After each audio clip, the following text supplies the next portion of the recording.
Okay, so as our studies concerned, we will be looking at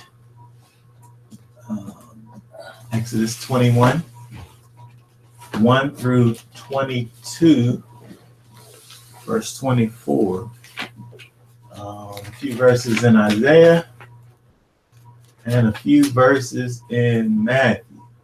Isaiah 56, 1 through 4, and Matthew 5, 38 through 32, and also 7, 1 through 5.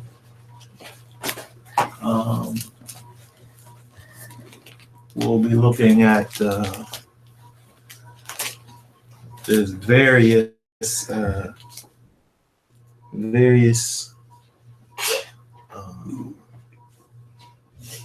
different laws and commands, or I guess they're judgments that we'll be looking at within this chapter here. And I guess one of the main themes that we'll be looking at really inside of all of this really is the equity of Yahweh. When we look at the laws in general, we see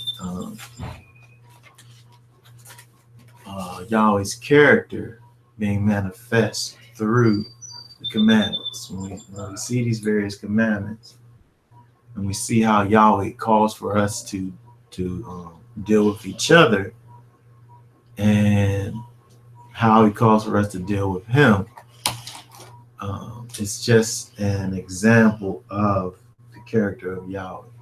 So when we look at these, these various scriptures, that's what we'll be seeing. We'll be seeing examples of the character of Yahweh in and through these various judgments. So let's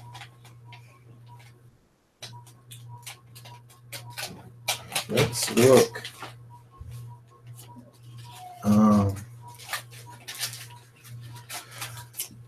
We'll just read through this and then we'll go back and talk about it. Hiski, why don't you read that 21st chapter, and then I'll read the 22nd, which is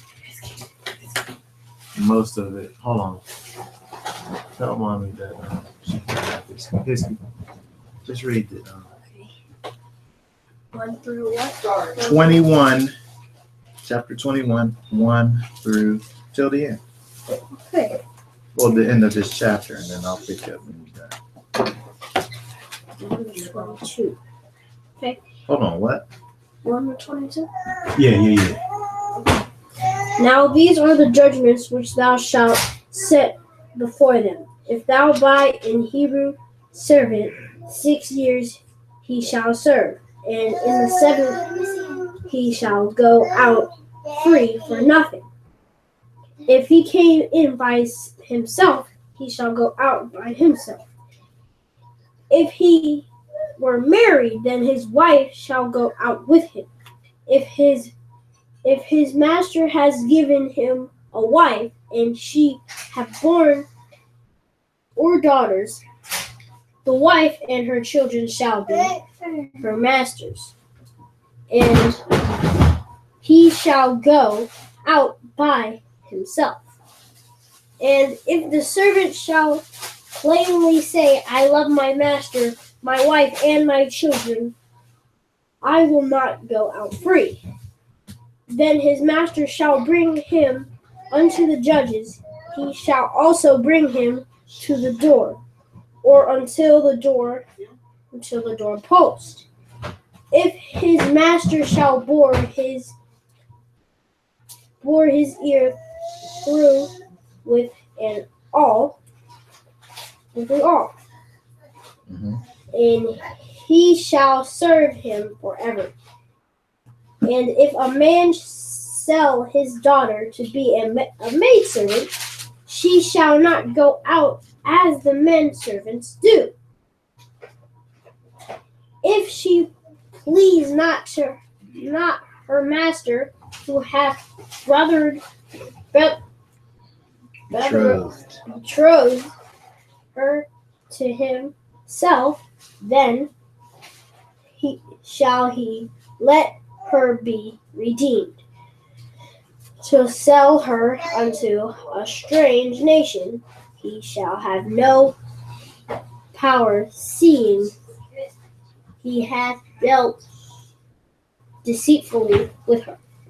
And if he have betrothed her unto his son, he shall deal with her after the manner of daughters.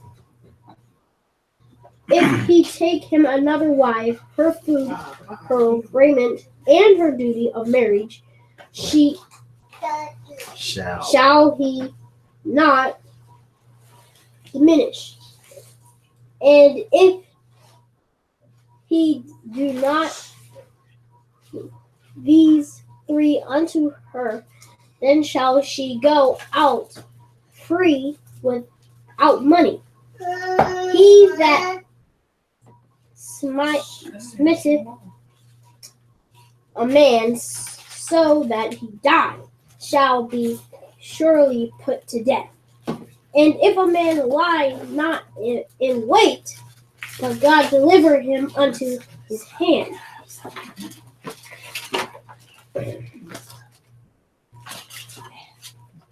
then I will appoint thee a place whither he shall flee. But if a man come presumptuously upon his neighbor to slay him with guile, thou shalt take him from mine altar, that he may die. And he that smiteth his father or his mother shall be surely put to death. And he that stealeth a man and selleth him, or if he shall be found in his hand, he shall surely be put to death.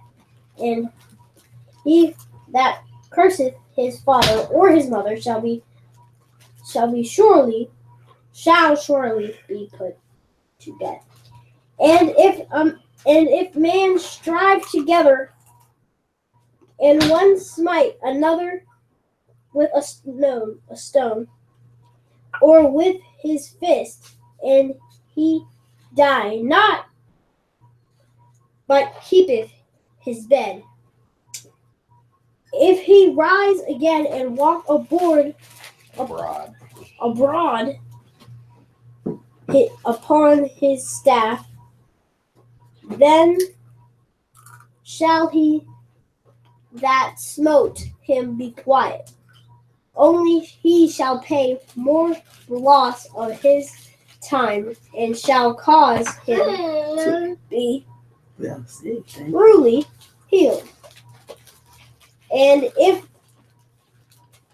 man smite his servant or his maid with a rod, and he die under his hand, he shall be surely punished. Notwithstanding, if he continue a day or two, he shall not be punished, for he is his money. If men, money? yes. Mine says his property. Oh, okay. If men strive and hurt a woman with child, so that her fruit depart from her, and yet not mischief follow, he shall be surely punished, according as the woman's husband will lay upon him, and he shall pay as the judges determine.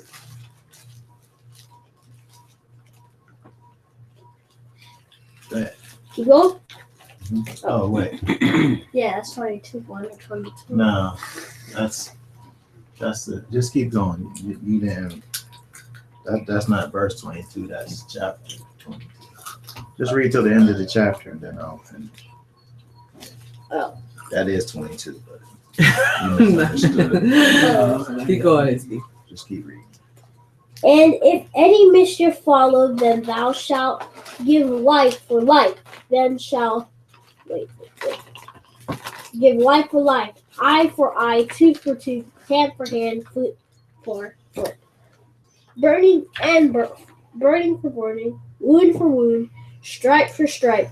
And if a man smite the eye of his servant, or the eye of his maid, that it perish, he shall let him go free for his eye's sake. And if he smite out his manservant's tooth, or his maid servant's tooth, he shall let him go free for his tooth's sake. If an ox gore up a man or a woman, that they die, then the ox shall be surely stoned, and his flesh shall not be eaten. But the owner of the ox shall be quit. Yep. But if the ox were wont to push with his horn in time past, and it hath been testified to his owner, and he hath not kept him in, but that he hath killed a man or a woman, this ox shall be stoned, and his owner also shall be put to death. If there be laid on him a sum of money, then he shall give for the ransom of his life whatsoever is laid upon him. Whatever he have gored a son, or have gored a daughter, according to this judgment shall it be done unto him. If the ox shall push a manservant or a maidservant, he shall give unto their master 30 shekels of silver, and this ox shall be stoned. And if a man shall open a pit, or if a man shall dig a pit,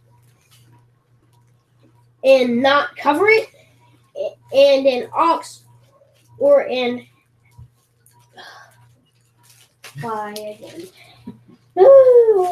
Just say donkey. Yeah, I'll say donkey. A donkey fall therein, the owner of the pit shall make it good, and give money unto the owner of them, and the dead beast shall be his. And if one man's ox hurt another's, that he died, then they shall sell the live ox and divide the money of it. And the dead ox also they shall divide. Or if it be known that the ox hath used to push in time past, and his owner hath not kept him in, he shall surely pay ox for ox, and the dead shall be his own. Okay, very good. That was a lot. All right, I'm going to just read the next part and then we'll talk about it afterwards. Okay, so if a man shall steal an ox or a sheep and kill it or sell it, he shall restore 5 oxen for an ox and 4 sheep for a sheep. If a thief be found breaking up and be smitten that he die, there shall no blood be shed for him. If the sun be risen upon him, there shall be blood shed for him. for he should make full restitution. If he have nothing, then he shall be sold for his theft. If the theft be certainly found in his hand alive, whether it be an ox or ass or sheep, he shall restore double. If a man shall cause a field or vineyard to be eaten, and shall put in his beasts, and shall feed in another man's field, of the best of his own field and of the best of his own vineyard shall he make restitution. If fire break out and catch in thorns, so that the stacks of corn and the standing corn of the field be consumed therewith, he that kindled the fire shall surely make restitution. If a man shall deliver unto his neighbor money or stuff to keep, and it be stolen out of the man's house, if the thief be found, let him pay double. If the thief be not found, then the master of the house shall be brought unto the judges, to see whether he have put his hand unto his neighbor's goods.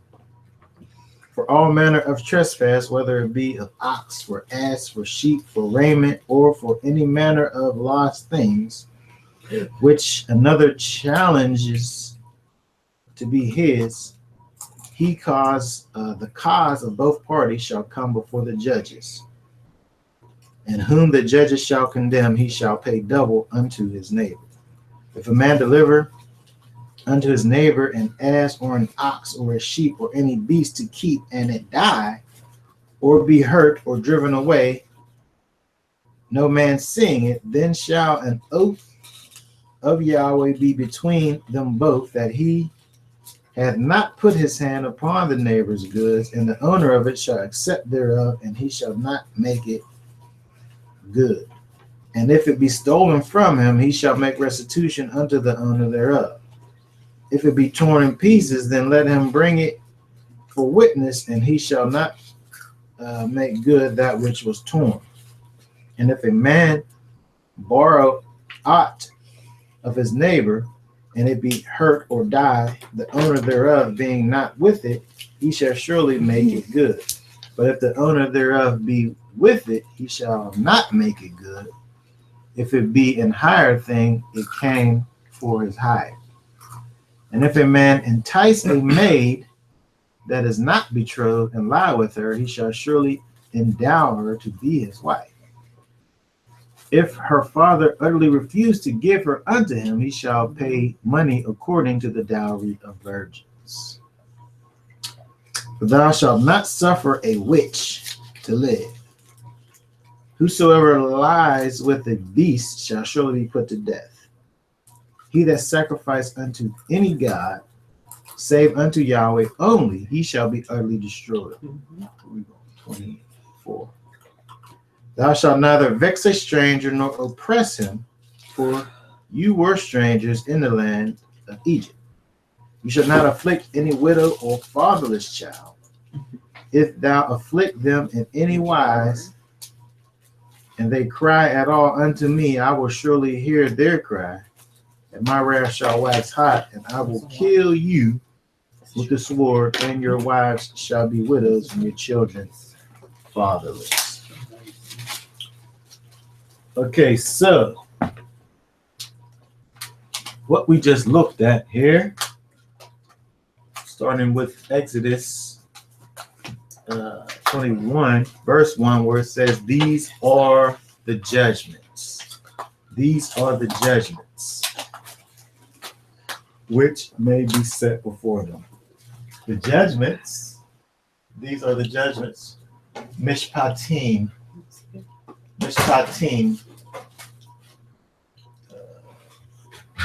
which is judgments. Mishpat, which is like this, Mishpat, is a verdict, it's a sentence, it's a decree. Abstractly, it means justice, a particular right or privilege, or right ruling. So we look at these judgments, like kind of what we just went through, which is not necessarily, guess it's a distinction between commands and statutes and judgments. What we have here in terms of the judgments is what would you do? How would you deal with a particular situation? Is it like minimum sentences, maximum sentences? If you're guilty of something, this is your minimum sentence, or well, I guess it's kind of the guideline for what your sentences would be. Yeah. I don't want to say minimum because it don't seem like someone gets caught with a gun in Pennsylvania, it's at least a 2-year sentence that they're going to be in jail. So I'm saying the judgment would be, if somebody violates a gun law, we already know around how much time they're going to be in jail. That type of a thing. I guess you could use it in that kind of a context. In terms of what you're having here is the way in which you would deal with a particular situation. Yeah. I guess technically it could be more. Thanks. It could be more, but it must be. This is what it must be. It must be, what it's, the things that it's giving you here. Or just the thing, I guess. The only reason why I'm saying that is what it is because this is the judgment in and of itself is right and is justice, right? It's just. This is what's right. I guess you could possibly do more, and it's not wrong to do more. Well, but you're perfectly well. It's not like you're doing a bare minimum, is what I'm saying. Well, it's just the judge. I guess it's just a sentence. Like what you get is what you get if you do this. But if you say it's the minimum, and just make it seem like, well, you could do more, but the least you can do is this. No, I don't think I meant it like that. I meant it like I'm saying that it's the judgment that is for the crime. Right. Yeah, because sometimes they say 3 to 5, and you might just do 3. Yeah. Yeah, but I'm just saying, the only reason why I just don't like that phraseology is because it's the sentence. It's the sentence is what it is, and if you do it, it's perfectly fine to do that. Yeah. But it just makes it seem like if you do more, like the other. I just don't want it to seem as if it's like the bare minimum, because that makes it seem like it could be maximum. It just seems like it could be better when you're dealing with. It's the minimum and the maximum. You're dealing with the so-called minimum is right in and of itself. Yeah. It's the proper judgment. No one can complain. No. If they got to pay double if they stole someone's, I guess, donkey or whatever that was. Right. Okay, so when we look at this, so if he stole the donkey, he had to pay double.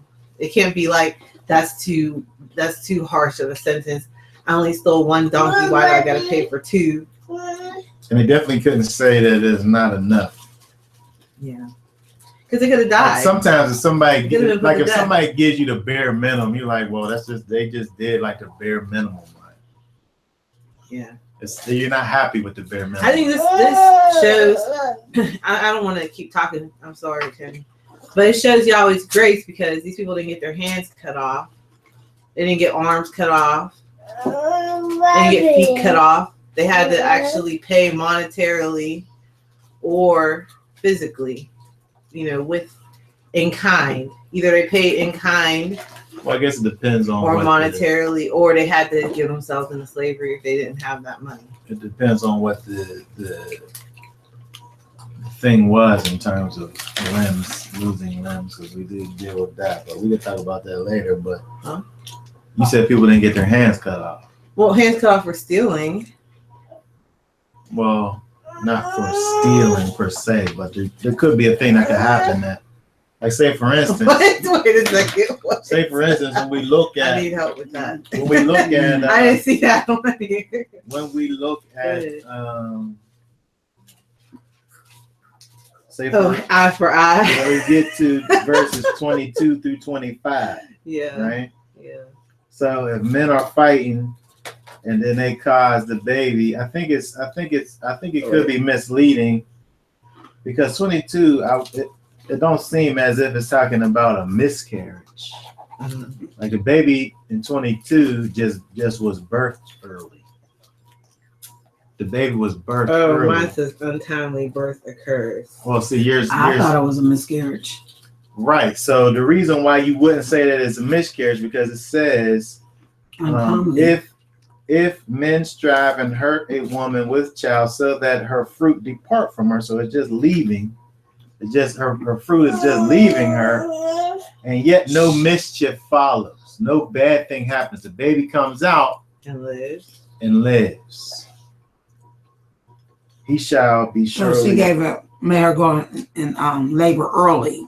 Yeah, the baby came out sooner than it should have came out, not necessarily dying, as opposed to 23. And if any mischief follows, then thou shalt give life for life. Okay. So mischief following could be anything. So maybe the baby dies and the husband wants death, right? But the mischief could be maybe the baby come out and it don't have an eye. So daddy wants an eye. Well, that don't make him did that. That's God. Why I mean, if the baby came out deformed. Well, maybe the baby. Well, I don't know that if it comes out early and didn't have the chance to develop. You know, we're not at a time we can sit up here and know that a baby don't got all of his limbs and no ultrasound to look at. You know what I mean? But mischief is just a broad word. If any mischief follow, then thou shalt give life for life, eye for eye, tooth for tooth. Do you think that if somebody lost a tooth, they would really take out? Well, baby don't have a tooth, though. Didn't they say that with the bond servant do?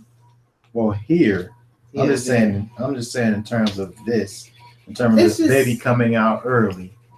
It's just if weird. No mischief follows, then you just will pay a specific fine, which would be, as it says, whatever the husband will lay upon him, whatever the husband wants, and he shall pay as the judges determine. So that they go before the judge. The husband says, I want for it to be this, and the judges said whether it's going to be that or not. That's if no mischief follows. But if mischief follows, in other words, if bad things happen as a result of this early fruit coming out, then it says life for life, as if to say if the baby dies, then he dies. Or eye for eye, tooth for tooth, or whatever bad thing happens to the child, it seems as if it's right for the father to want for that to happen to the person who caused it in the first place. Okay. Even though he was fighting, even though he was partially to blame. Well, maybe that's unclear. Because he's fighting. He is fighting, but if somebody comes to fight me right next to my pregnant wife, are you gonna tell me to move out of the way? Well, if there's time, you know what I mean? Right. But whatever the right time. Right, because sometimes it just be jumping, leap. You don't be got time for words. Hold on, I'll fight you as soon as I get my wife over here to safety. I don't know if that was that's what we have here. Okay, but looking at that, we kind of move fast forward a little bit, but looking at this, when we look at, even though the idea of equity and shafat, which is the root of this mishpat, are different words. They're different words, but equity is included in judgment because it deals with, rightness and straightness and evenness.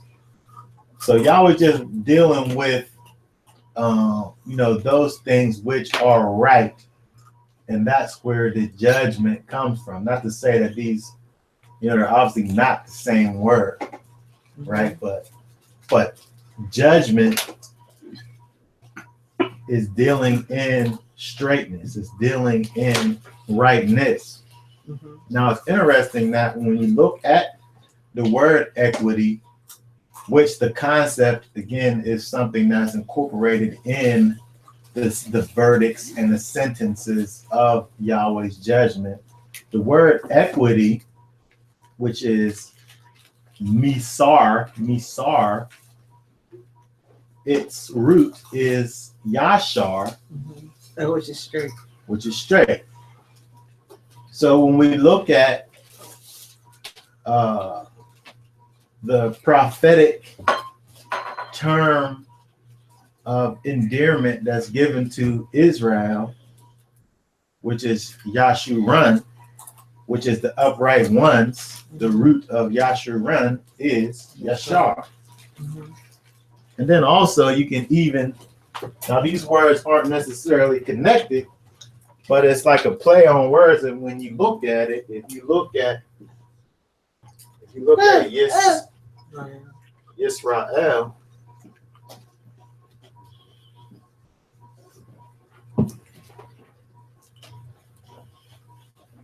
just a play on words, you can see Yashar, even though this is not necessarily how this word is broken up.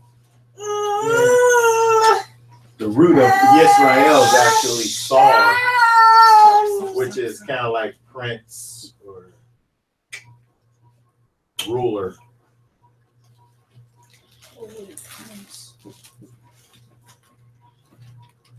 But when you look at it, just looking at it, you can see that in it, right? Which is interesting to me. I thought it was interesting. Because when we deal with, being Israel, right? Israel is really about righteousness and uprightness. Well, that's why we got the commandments. And right ruling, 13, yeah. right? We got them to have right rulings. Exactly. So it's kind of a package deal when you're dealing with being Israel. The way we strive with Elohim is really what you would get from the meaning of Israel in itself. The way you strive with Elohim is in righteousness, is in evenness or straightness or equity. And so when dealing with man, dealing with each other, right, these judgments, these decrees, the way in which we pronounce sentences and the way we deal with conflicts is in rightness. So sometimes we look at some of these commands, like I'm sure we'll do looking at here. When we look at some of these judgments, some of them I think we'll have to do some digging to actually see the straightness in it. Because at face value, some of these things may cause you to kind of struggle with actually seeing the straightness. You know about the rulings, the right rulings? The right rulings, right. For instance, when we look at verses 2 through 6. Which is what verse? Back to chapter 21, we look at verses 2 through 6. It says, if you buy a Hebrew slave, 6 years you'll serve, and the 7th year he goes free. That seems cool, right? If you buy a slave, you're only a slave for 6 years. The 7th year you go free. If he came by himself, he goes by himself. If he was married, then the wife goes to it. It ain't like you come with a wife and your wife stays there. Right? If you came with a wife, you leave with a wife. You just came how you was, or whatever. Okay, now verse 4. Yeah, if his master had given him a wife, and she had borne him sons or daughters, the wife of her and her children shall be her masters, and he shall go out, the husband, by himself. That's kind of harsh.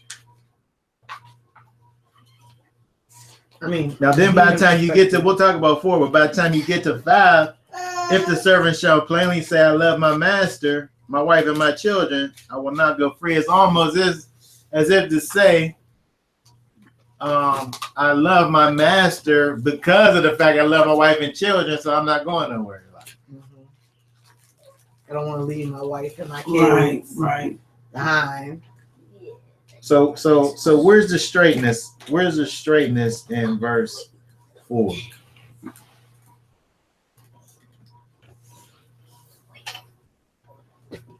That's my question.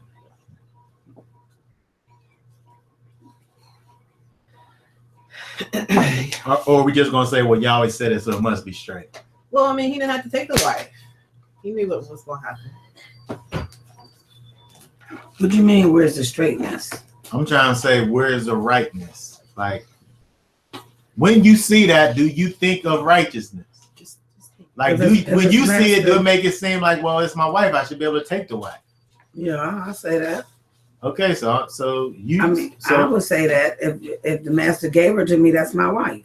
So you should be able to take it, right? Right, and my kids. No, that's your wife and that's your kids. You should be able to take them. I'm asking, where's the straightness? I would say the straightness is that he knew up front. There was no surprises. It's not like when the master presented his wife to him.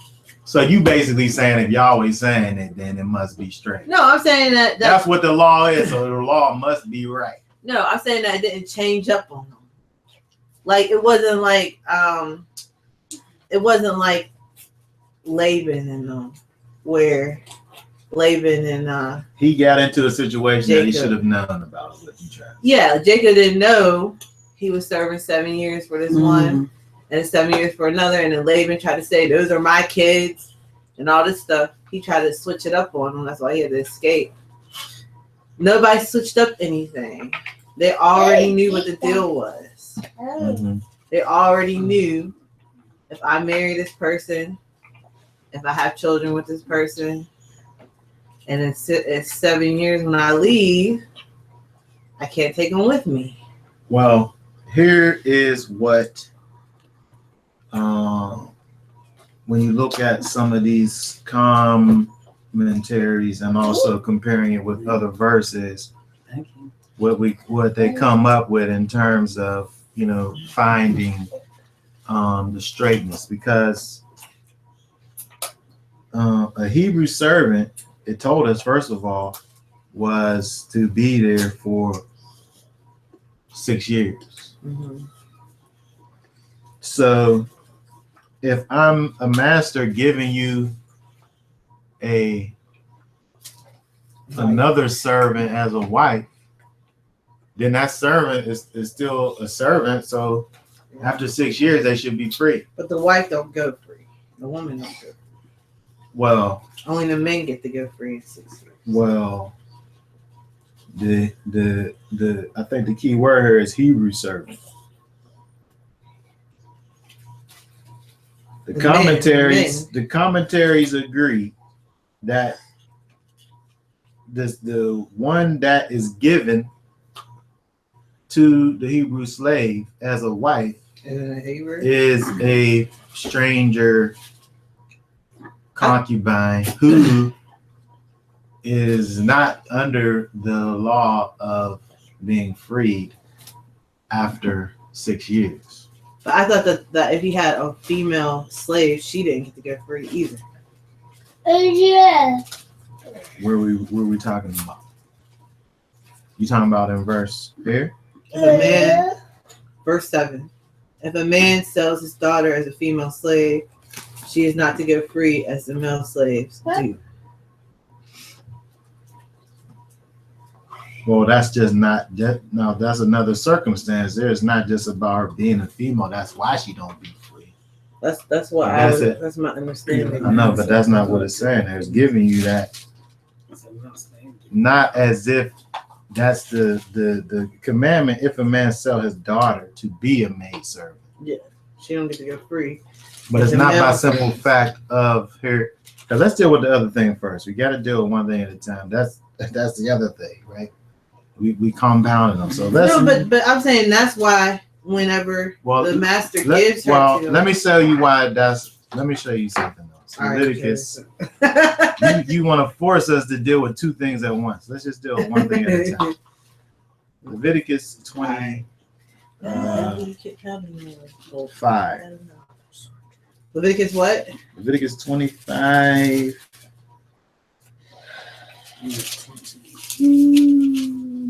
44. 44 through 46. Mhm.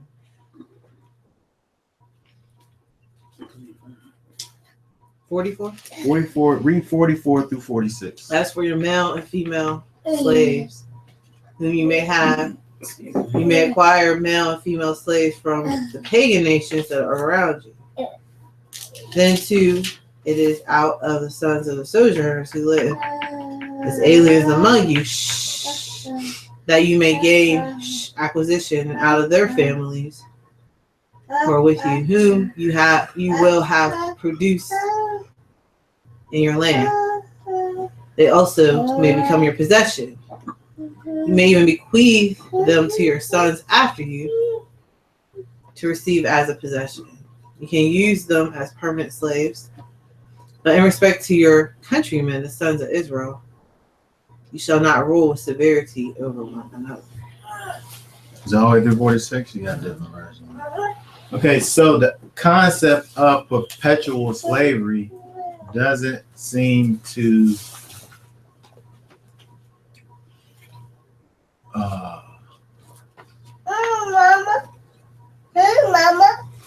it doesn't seem to be the case in terms of Israel. Men, though, not women. Well, wait a second. You still want to deal with. Let's just do it one thing at a time. All right. I don't know why you keep trying to move forward. We didn't get to that other part. Right? This here is a circumstance. Again, this is certain circumstances, and it's giving you the situations within the circumstances. So we're not talking about blanket kind of a thing. We're talking about the circumstances that is giving, right? So why then, even if we look in what it says here with the children, it don't say only the daughters, the sons or the daughters. If a master had given him a wife and she gave born him sons and daughters, the children stay. So if only the women stay, then the sons could go and then the daughter just gotta stay. Oh, that's interesting. The son and the daughters. The children of these, we cross-reference it back to how it's telling you that the heathen slaves would be an inheritance to the children. That's them and their children, right? So that's the only problem right now. Well, I don't know why you're saying that's the only problem. It's kind of a major. Is that the son? It's kind of a major part. The sons wasn't released after a certain period of time. They was all the way Israel. You saying that's a major problem? Hey, Ari. I mean the only problem, but I'm saying that it's major and it's. Well, that's the only major problem right now. I think that's good enough. I think. You think so? Well, so are you saying that the Hebrew male slave could only marry a Gentile nation slave woman, or is there another law if you marry a Hebrew slave? First of all, again, seems like he should at least take his sons with him. First of all, these are the judgments, right? So it's not necessarily as if to say like thou shalt not, right? These are not necessarily commandments. these are not necessarily commandments, right? Yeah. They are judgments. This is what you do if this happens. Right? So it's not like you're gonna have this blanket thing that's gonna be spoken, right? Well, what do we do if this? Right? These are what you do if this happens. So it's speaking to a specific thing. These are the judgments. But we have to be able to look at these and weigh them against other things that we find to be able to even figure out what is being talked about here. Because again, like we said, when we look at this, something don't seem right. Well, If he takes this wife but he can't even take the wife and the kids that they have together with him unless there's some kind of, why is that the case? Well, if we look further and see that this one that he gave him as a wife ends up just being kind of this foreign, might as well say concubine, for him to, I don't know, use while he was there. that he fell in love with. The relationship that they quote unquote had really at the end of the day is not even really a sanctioned relationship because he wasn't able to take her with him. Right? You could come to the conclusion that the relationship wasn't even a sanctioned thing. Well, he gave it to him because it was just only right for that time. Like it was like a renting kind of a thing. Oh my goodness. Renting? What was it? You didn't take her with him? I mean, so you were saying that he basically gave it to him for his needs. At that While he was there. That's what it seemed like. Right, exactly. And then after that, it was done. When time was up, then you gave me some more slaves right. that I could do my work. You're for free. me. And you can I go ahead on about served you, your you served business. me. That was a good master. He took care of his servant. Like, oh, well, yeah. I'm just saying, I don't. To me, basically, that's what it's I don't know how else to look at it. Really, I'm just saying. Okay, now. Okay, now verse 7. Oh, go ahead. Is this a matriarchal type of a commandment or rule? What you mean, matriarchal? Because he's a Hebrew man, so he should at least be able to take his seed, his son, with him. No matter if it was a Gentile woman or whatever. I think the part that matters is the fact that you dealing with these. I'm saying the matriarchal. I think because of the servitude. I think because of the position of the woman, mm-hmm.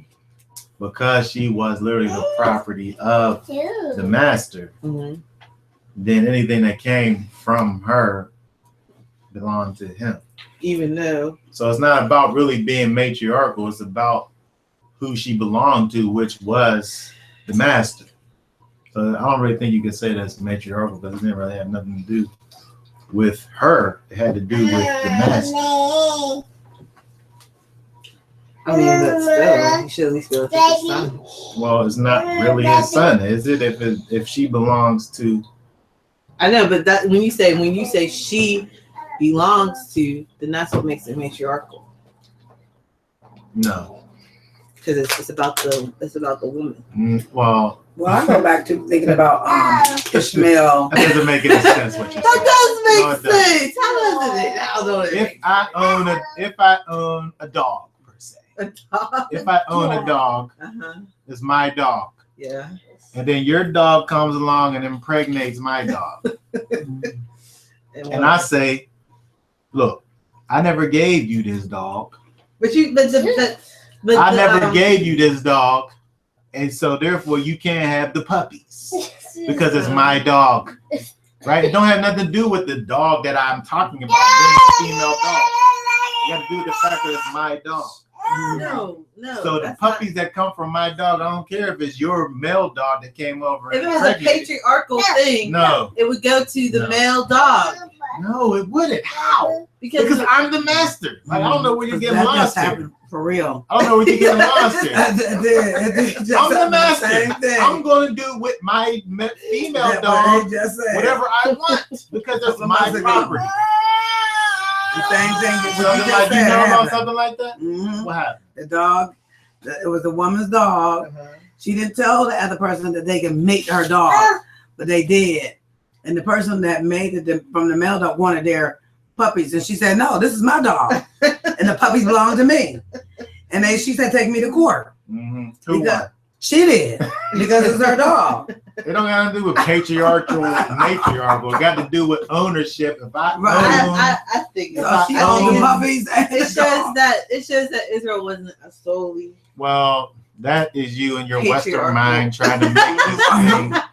Trying to make this thing. That did happen for real. When you said that, I was like, "Yeah, that just happened." Okay, so moving on to the next part, verse 7. If a man sell his daughter to me, a maid servant, go out as the men servants do. Now, again, it seems as if we in the same situation where we was before. Like we can easily go back and turn back to this idea that only the heathen or the pagan nations were able to be in this perpetual servitude. But here it seems as if now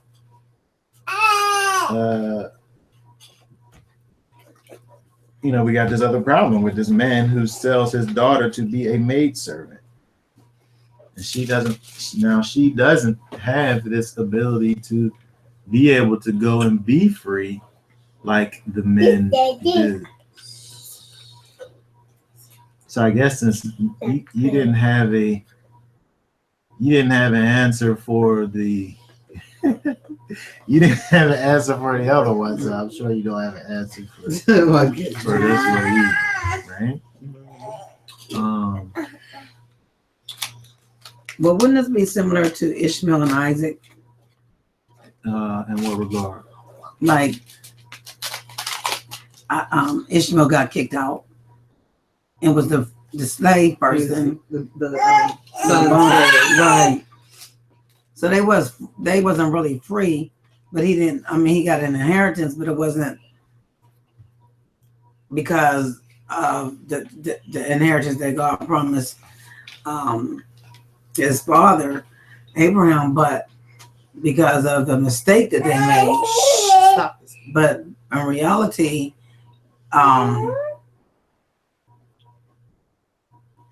they were still enslaved. Isaac, Egypt, Ishmael and his mother. Ishmael was still counted as a slave, right? And not like a real full-blown right. son. Because if he was like a real full-blown son, then he would have been considered firstborn, quote unquote. Well, I think the difference is that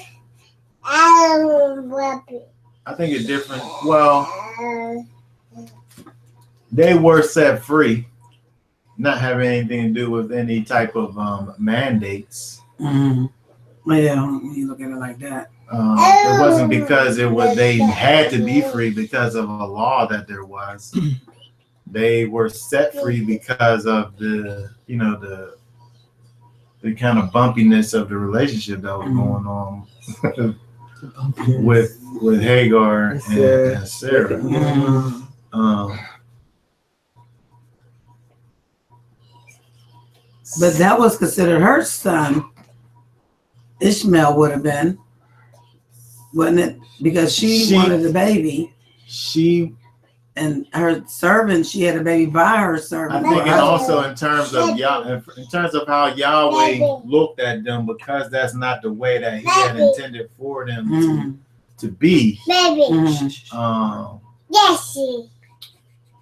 He wasn't looked at as being the son, and Isaac was called the only begotten, right? Even though he was technically the second one that was born. But there you're dealing with, so I guess it's kind of similar because you're dealing with a foreign woman who Should be enslaved perpetually. she could have potentially been enslaved forever. And that son that was born wasn't, counted as, firstborn. Now, the thing is, now when you look at Israel, and the 12 tribes, you have Rachel, you have Leah, but you also then have the maidservants who you don't really know, what their lineage is, the maidservants. And what do you say about the seeds of the maidservants, right? Nobody really kind of it didn't matter. Whenever Yahweh gave the oracles to Moses, he didn't even hardly talk about them. Talk about who? The seeds to the other concubines. Well, when they're part of the 12 tribes. I'm saying the 12 tribes. Oh, the 12 I'm tribes. talking about the 12 tribes, the actual seeds of them. We don't even know what happened with Dina after that incident. Well, Dina, but I'm saying, but the other brothers. Oh, you talking about the other? All 12 tribes. Right? Rachel had 2. Leah had like 6. That's 8, 9, 10, 11, 12. So there's 4 other brothers that came from the maidservants. That was 5 other brothers. Leah had Dina too, right?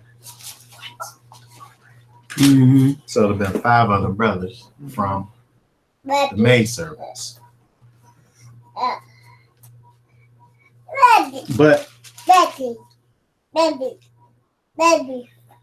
you don't see them being diminished because of them being born from maidservants, but then you're talking about the sons again. No.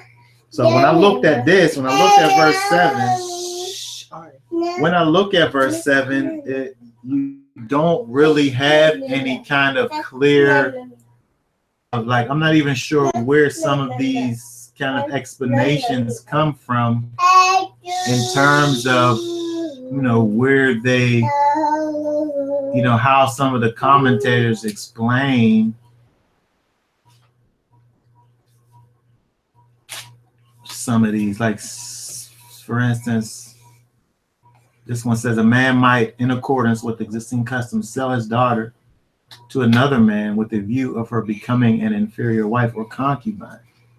In this case, she was not to go out like the bondman, that is, she was not to be dismissed at the end of 6 years. But women who were bound in any other way would appear to have been under the same conditions of bondmen. And then it gives you Deuteronomy 15 and verse 17. So I'm in 7 where it says, in 8 rather, in 21:8, it says that she does not please her master who has betrothed her to himself, then she shall let her be redeemed. Well, so does she get the right to leave? He should have no right to sell her to a foreign people, since he has dealt deceitfully with her. So that, I think that kind of gives credence to the idea of the fact that these this is one commentary, but the other commentary also is kind of leaning towards the fact that he sold his daughter for the purposes of being a concubine and not like a full-fledged wife to begin with. So it's almost as if he's selling her in. Well, it says selling her into servitude. Is this like sex slaves? Yeah, I guess that's kind of what a concubine is. Ain't it? But what's Deuteronomy 15:17 say? It says, then you shall take an awl and pierce it through his ear at the door, and he shall be your servant forever. And also you shall do likewise to your maidservant. Oh, so that's basically just saying what? What does 16? 16 says, and it shall come about if he says to you, I will not go out from you because he loves you and your household. I don't know why. I don't know what that's kind of like I don't want to leave kind of thing. Like I said, when I look at this here, and even like this guy Barnes, and also Candy kind of gives you a similar kind of a explanation as to where they seem to think that this daughter that is referring to that's sold into slavery is basically a concubine, which is part of the reason why she's not being dealt with, like in terms of the thing that I talked about earlier in terms of the 6-year thing, where it's kind of like a special circumstance as opposed to a blanket thing where all daughters aren't like the men. But and then when it's talking about betrothal and duties in marriage and so on and so forth, I don't taking other wives and all of that. Yeah. It can give you it kind of, it seems, it helps the thought process that the servitude is kind of this. Well, the conjugal rights kind of give it away. Well, yeah, and taking of another wife and so on and so forth, as if the servitude that the daughter's being sold into is kind of this concubinish kind of a thing. It's just terrible. It is terrible. I guess. I mean, now you think about it, and it's like it seems terrible. I guess it's terrible in the year 2017. Is it terrible? And they do that. They still do that over there in like Africa, Nigeria. Is it not right though? You say it's not right. You say it's not right. I mean, I'm just saying that in our day and age, it's just something that we don't. In our day and age, it seems totally something that's totally carnal, totally not something that a righteous person would want to engage in. Well, I think you're taking it too far. You said it's carnal. It is carnal. How is it? You sold your daughter to be this guy's whore. Yeah. Well, she's dedicated to one individual. So. I know, but that's a terrible thing. And then he could take another one, but he can't reduce her food, clothing, or conjugal rights. Well, I think that makes it straight, man. To me, I feel like that makes it straight. She has rights. She has to be taken care of. And however you was taking care of her before you bring in somebody else, that got to be maintained. You can't diminish her rights just because you found somebody, quote unquote, better after the fact. So she has rights, but I think that in your Western minds, it seems like it's the most terrible thing. Well, in your Western mind, it's a terrible. It is. I mean, that's a. I think there's your daughter with some dirty old man. I think that there's a great stigma. I think that there's a great stigma because of the way that we look at things. But we can't sit up here and the way we look at things and then look at the scriptures and what the scriptures is doing. But in that society, this is some terrible thing. In that society, they had these structures set up so that there was laws governing. That's what we just read. We just read it right there. Now there isn't any laws really governing. We're not talking about now. I'm talking about looking at this at face value. Yeah. We can't say that this is anything other than straight or right. I'm just not really. I don't like these. All right, you don't like the word of Yahweh. No, I'm not saying I don't like the word of Yahweh. I'm just saying that because that's what we read. That's what we look. I'm just saying that it's something that I feel like it's been done away.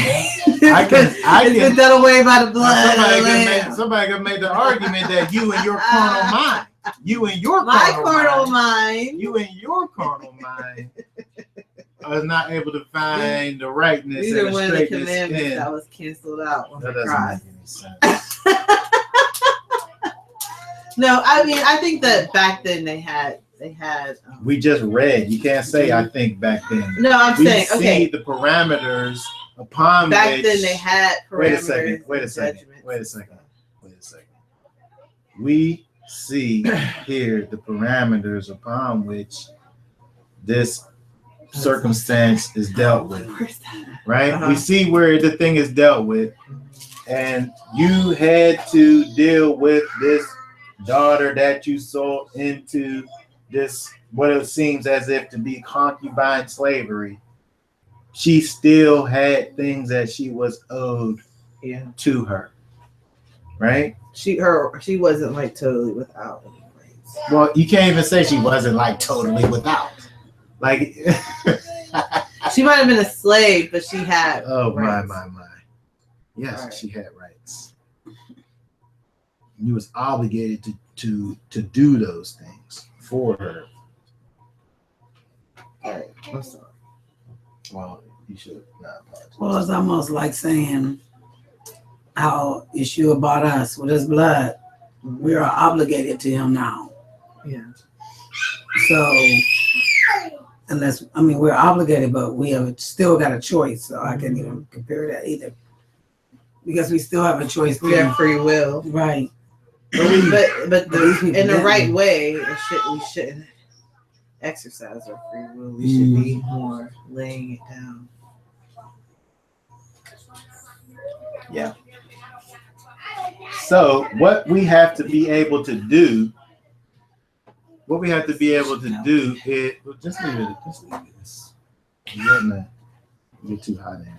What we have to be able to do is look at these things, no matter how far removed we are from these ways, is be able to look and see the straightness in it, the equity in it. And it's dealing with those rights and privileges that Yahweh has given to these individuals. When we look at some of these other things, you can also see some other questionable kinds of things, not just dealing with the ideas of women and how women are treated. When we keep going, 12 through 14, he that smites a man so that he die shall surely be put to death. That's kind of straightforward. If a man lie not in wait, but Elohim deliver him into his hand, then I will appoint thee a place where he shall flee. So if you kill somebody, not because it says if a man lie not in wait, I wasn't waiting to kill you, but Elohim deliver him into his hand, which I'm not sure what that means. Like we just had a disagreement or what? Then I will appoint a place whither you shall flee. If Elohim manslaughter. Isn't it like manslaughter if you didn't mean to kill someone? Well, it seemed like you kind of meant to kill him if y'all deliver him into your hand. Well, y'all is in charge of life and death, so maybe that just means y'all let him die. Or did I have the thing with you and then I wanted to take care of the thing? I didn't lay in wait, but man, there's what's the name? Let me go deal with him real quick. And then y'all deliver them into my hand. Y'all give you a pass for that one. It's like if you ran into him and then you were trying to handle the situation and all of a sudden a fight breaks out. Then I mean that could be the perfect scenario of something that's being delivered here. Mm-hmm. but it's not being constituted as murder. Right. Because in the next sentence it says, "But the man he acts with no premeditation." Your book say premeditation? Mm-hmm. What version is that? The New King James Version. Oh, the New King James. Mm-hmm. It mean that say presumptuous. When you talk about like the place where you shall flee, dealing with like the city of refuge, was a place if I killed you by mistake, or if we just got into a regular fight and you end up dying, you could go to the city of refuge. As long as you was in the city of refuge, you was good. But if you was outside of the city of refuge, then the person whose family, the person of the victim's family was able to come and kill me.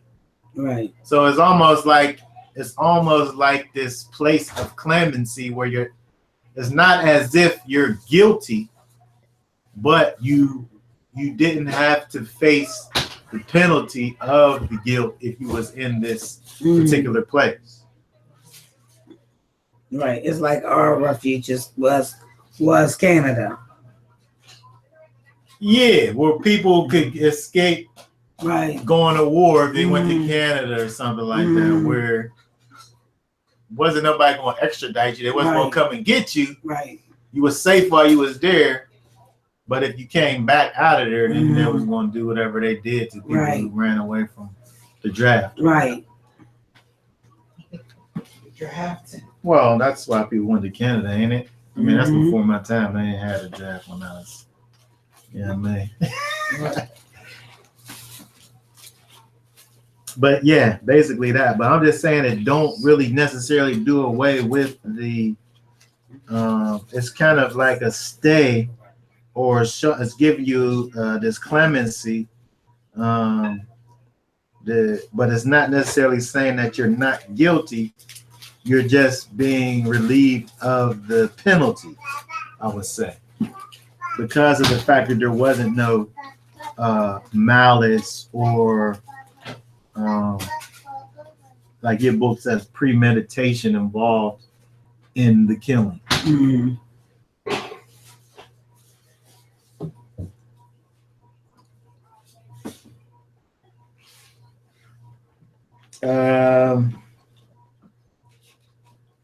Verse 15.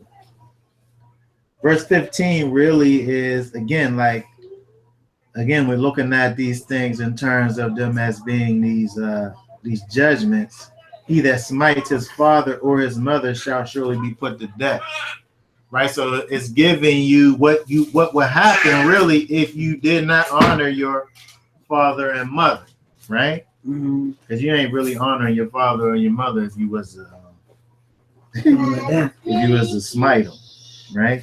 So you hear that, Hifky? If you ever smite me, you're dying. Or your mother. Smite? You ever try to step up to him head on? Oh. I don't want to know. Yeah, you want to lay it, don't you? If we was dealing with these commandments here, the thing about it is that when you look at these things,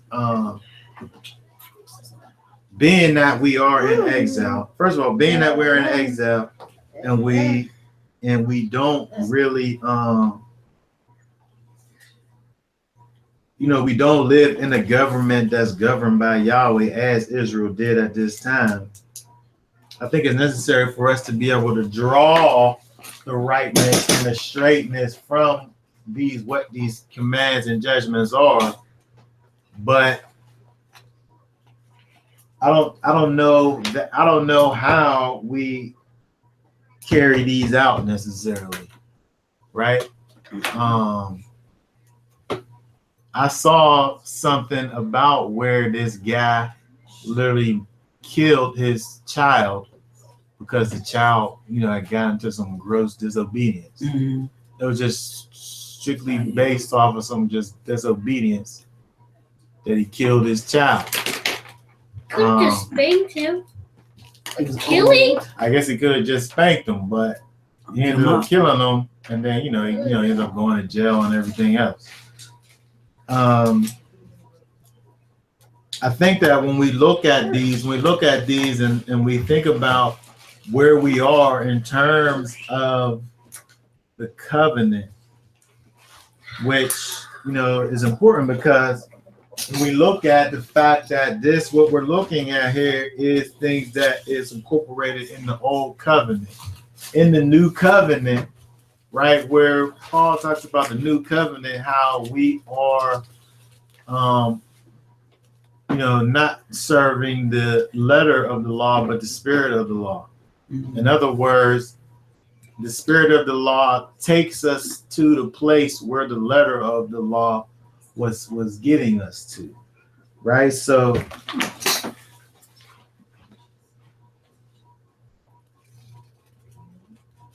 when we look at these different laws, statutes, and commands and judgments, you don't want to just say, well, I'm not responsible for this law or that law anymore because I'm not under the old covenant. Mm-hmm.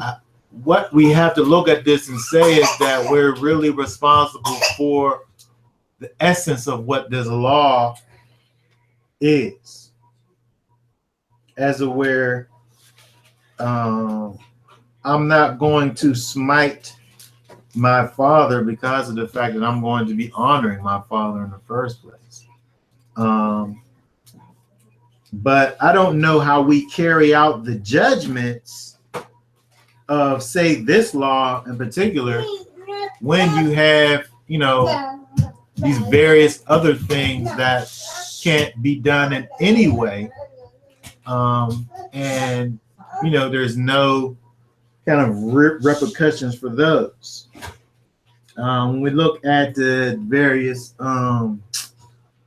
temple laws and things that are there, we're already guilty for all of those. Right? We're already guilty because we can't do any of those. Right? So for somebody to look at this one in particular and to be a father who's smitten by his son and then he kills him, right? Well, what about all these other things that you break just by very virtue of you being in exile outside of, Israel, not being able to do all those other things? So at the same time, where we don't want to sit up here and act like this is a thing that's done away with, right? Because that's taking it too far. But what we have to be able to look and do when we look at these commands is see what where the law is trying to get you to. The essence of what the command is or what the judgment is, where it's taking you, and striving for that, as opposed to the literal letter of the law, right? Because if we done broke one, we done broke them all, right? So I just wanted to put that little thing in there. Not to say that it's good for a son to hit his father, because something bad is sure to happen, if that takes place. But 9 times out of 10, Hissy, I'm not going to kill you. Okay. 9 times out of 10, I'm not going to kill you. It's just going to hurt you real bad. Yeah. Something bad just is going to happen to you, just so you know. Yeah. Got it. And 17 is the same thing. And he that curses his father or his mother shall be put to death.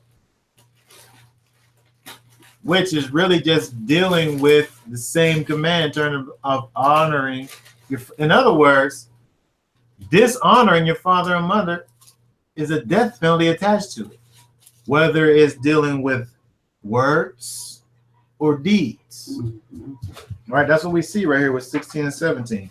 Dealing with words or deeds, there's a death penalty attached to. That's how serious that 5th command is in terms of honoring your father and mother, as far as putting weight on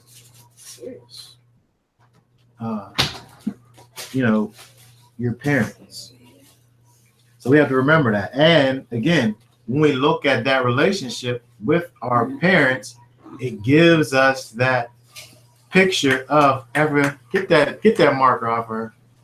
It gives us that picture of our relationship with the Almighty. You know, how we are to, at the end of the day, learn how to honor Him by, you know, honoring our earthly parents. Okay, so when we look at, keep on going down, does anybody have any thoughts about any of that stuff? Pretty self-explanatory.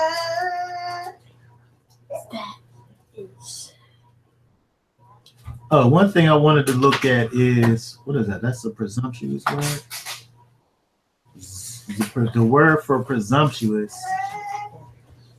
The word for presumptuous, I forgot what's an interesting word.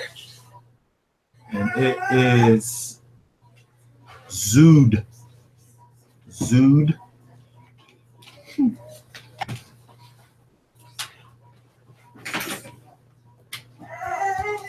And what verse is that?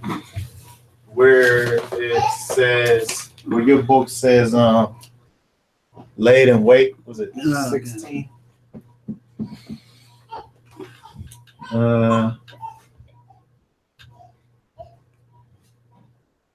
14. Okay.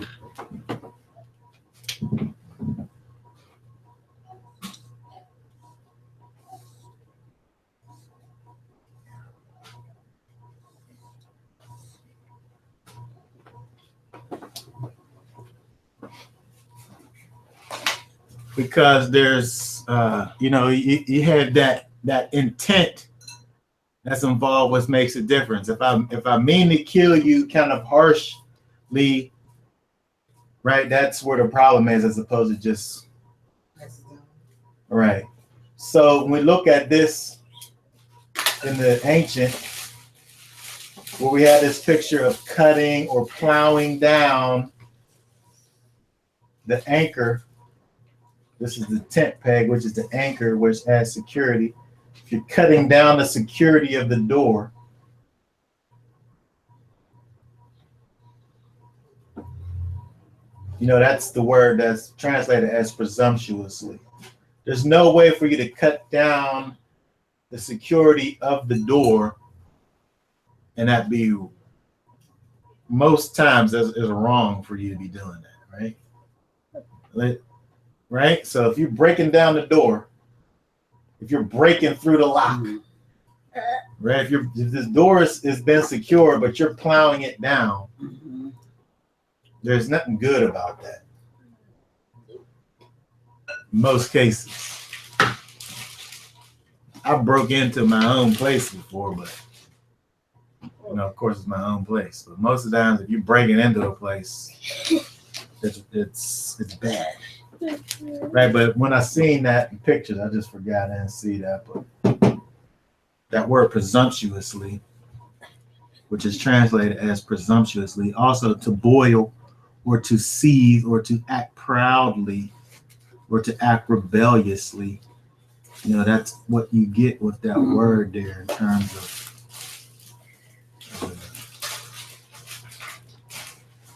Okay, moving forward.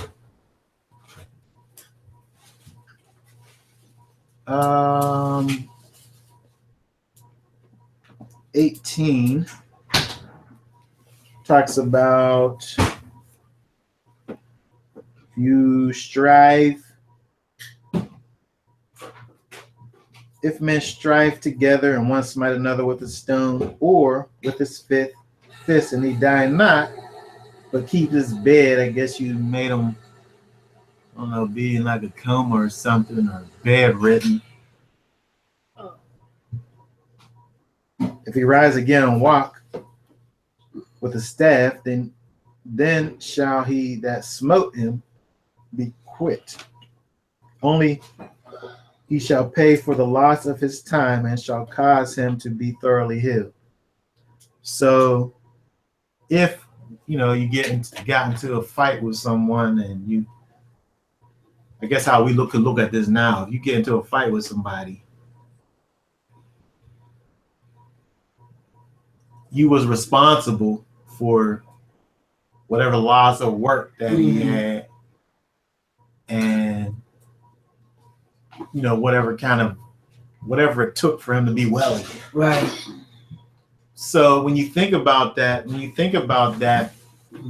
get in fights with people, and you could care less about really their well-being, right? You care about winning, and that's it. And however you end up at the end of the day, that's what you deserve, and you got what you deserve. Here, if we was going to fight in Israel, if we was going to fight, I was still going to deal with you righteously, right? I'm going to take care of whatever wages you lost, and I'm going to take care of your medical bills. I'm going to take care of your herbs and stuff to get you back to where you need to be. Right. I'm concerned with you, even though I'm going to drag you around in the dirt a little bit, right? But it's showing really you still got love. You still showing love for another person, even though y'all not getting along temporarily. We're going to go out here and we're going to handle this the way things need to be handled. But at the end of the day, there's no love that's lost. Oh goodness, I hate that saying. I hate that saying. Well, again, every time you sit up here and say what you got to say, because people say that whenever they just want to justify falling out with someone, and they'd be like, "But there's no love lost at the end." They put that at the end. That's not justifying falling out with somebody. These people obviously fell out with each other. They was fighting. No, but falling out with somebody is not what this is talking about. Falling out. If I fall out with you, I don't mess with you no more. I'm done. Well, no, but this ain't dealing with that. If you fall out, this ain't dealing with how you ever done fell out with anybody in your whole life. If you fall out the way this is talking about, we talking about uprightly, straightness. We gonna have our situation, and it can even come to blows. But after, if you wasn't able to go to work, that's cool. I'll take care of that. If you need somebody to pay for your doctor bills, not even if you need it, it says right here that if you lost time and shall cause him to be I'm going to actually cause that person to be thoroughly healed. So we're not dealing with hatred right here and just total dismissal. Well, we're dealing with that would be a double. I mean, like a double suffering. I mean, I have to beat you up, and I gotta pay for you to get healed. Oh, I mean, saying suffering on your part, right? Yeah. So that probably would make me not want to drag somebody through the dirt. So I'd be like, everything I got paid for. This is what it looks like. This is what we need to learn from this. This is what it looks like to actually love somebody. Right. Because sometimes we get into these things where we not dealing with people uprightly. You just dealing with your own selfishness. I'm gonna get what I need to get, and then whatever the blowback is at the end of the day is whatever it is. Well, you just gonna totally remove yourself from anything that's attached with the circumstances or the consequences of this situation. Where this ain't dealing with that. You was able to have a problem with somebody and deal with the problem, but if that problem with the dealing with that problem got so bad where it caused injury to the other person, you was going to deal with that injury that you caused. That's dealing with people in love, right? It's like with our children. You have to take them to that. Right. If I beat Hisky so bad that I got to take him to the hospital, then that's what I'm gonna do. It's like, I'm gonna take him to the hospital. I'm gonna be sad that I beat him so bad, and I'm gonna take him to the hospital because I care for him. Right. If I didn't care for him, that would be just like I beat him so bad and throw him out to the curb, and like you didn't have no business doing that in the first place, right? That's how it would be if I didn't love him. But since I do, if I jacked him up to the point where he had to go to the hospital, I would take him there, and I would gladly do. I would gladly because I want him to be well. Yeah, even with but now you're dealing with these people who not dealing with each other the way they should be dealing with each other, And then when they have these little altercations or whatever, People. there ain't no love. Right. Like, back in the day, you could have a fight with your friends. Mm-hmm. In fact, somebody who ended up being my friend for a long time,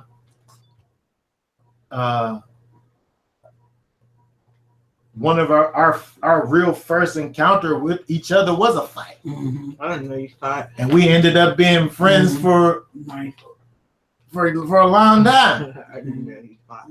right? So He told you. that's different. That's different from now than what it is. I'm not friends with the people who tried to fight me when I was a kid. Well, right. So what did that say? Who right, you or the scriptures? So we got to be able to see what we can see from here Be able to and mend. see what righteousness and equity and evenness look like. Yeah, be angry, right? But sin not, right? You could get into a fight with somebody, right? But is it over with after that? Is the anger? Did you work all that anger out, or you still holding on to it? It used to be you was able to just go ahead and do what you had to do, and then when you was done, shake hands and move on. Now they want to retaliate. Now you got people taking people out, killing each other, Right. and whatnot. Where this is showing you what love looks like, and that's what we need to get from this. Right? We need to be able to get Yeah, because that. in the back of the aspect day, from you it. did fight and people did become friends. I mean, you weren't mad with them for life. Right, it was It was over. something that You handled it. did. Right. It was like I was done. It's over. I mean, just like you, I have a friend that's still my friend from a fight, and verbally it was crazy. But now we're good friends. Yeah. To the end. Well, I ain't gonna say till right now. That's right. Right. I mean, this guy in particular, like, we're not close now, but that's just because we drifted apart in terms of we move in different directions. But I would call him up, and it's not like we're at odds with each other. We just life got in the middle, right? And even right now, I have gotten to it with people that we stopped speaking for a couple of weeks or so, but now we cool after everything has calmed down, and we looked at it, and now we're back friends again. Wow. Yeah, it's done. Because you do have misunderstandings or disagreements. Right. So that's that there. We see that kind of a thing where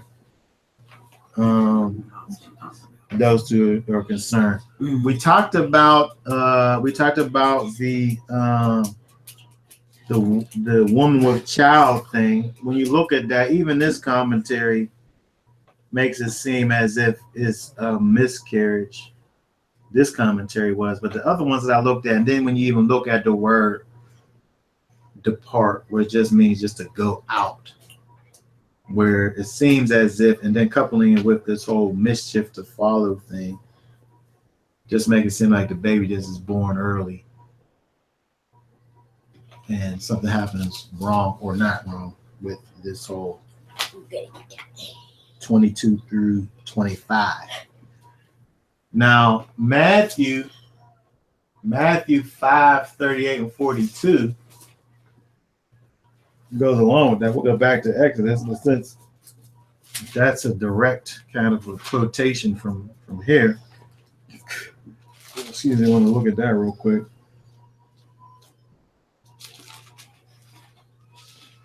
And see what we can figure out about that. What is it? 38 through 42? Yeah. You have heard that it was said, an eye for an eye and a tooth for a tooth. But I say to you, do not resist him who is evil. But whoever slaps you on your right cheek, turn to him the other also. And if anyone wants to sue you and take your shirt, let him have your coat also. And whoever shall force you to go 1 mile, go with him 2. Give to him who asks you, and do not turn away from him who wants to borrow from you. Okay, so now how do we correlate that with where we see eye for an eye over here in Exodus 21, 22 through 25. Does that just mean like, you don't gotta fight back? Just it can be left alone, leave it alone. Dwell with all men in peace. Isn't that what Paul said? That was you thinking, man? If at all possible, yes. You said if at all possible. Is that what you should have said? Let me see. I'm talking about Paul, and then he said, dwell with all men in peace. I'm trying to figure out what Yeshua just said here. Is that red in your book? That's right. It don't say nothing about if all possible. I was talking about Paul. Let's see what that is. I feel like you said that just so you can have like a way out. Well, it's not possible, so. Gotta prove it. The Bible. I think that when we look at what Yeshua is saying here is dealing with people out of love in terms of I'm not going to do I'm not going to act kind of in a responsive, a reactive kind of way. Mhm. I'm going to deal with you kind of in a proactive way where it doesn't really matter what it is that you're doing to me. Mhm. I'm not out for any type of retaliation. Right. Yeah. I'm just going to deal with you in love. Mhm. I had the scripture. If it is possible, as far as it depends on you, live at peace with everyone. That's Romans 12:18. Okay, now when we look at that, when we look at your way out, right? If it's all possible, totally deals with your weakness. As far as it depends on you, On your weakness. Mhm. On your weakness. live at peace with everyone. Right? So if you 12:18. walking in the spirit, it's possible. If you walking in your weakness and your carnal mind, then maybe it ain't at all I possible. remember that if it is possible. You remembered it that because verse. that's your carnal mind. You didn't rebuke that You thing. said if it is possible. Like that's what the Bible says. It says it. If it is You know this is recording. You're making yourself look bad, and it's never gonna go anywhere. It's in the atmosphere forever. So know that y'all will get beat up. If it's possible. She don't know if it's possible. I don't know. I'm letting y'all know this now. Romans 12 told me, 18 told me. Ooh. Oh my goodness. Okay, just go ahead. Go. I don't know what y'all doing to my baby. Wow.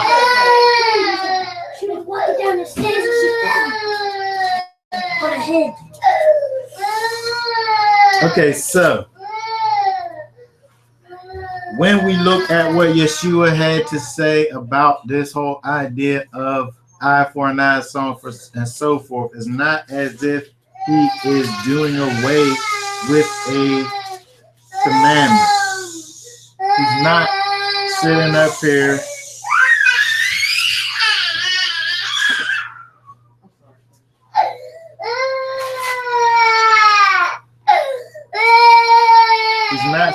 here telling you that this thing is no longer something that is good, so to speak.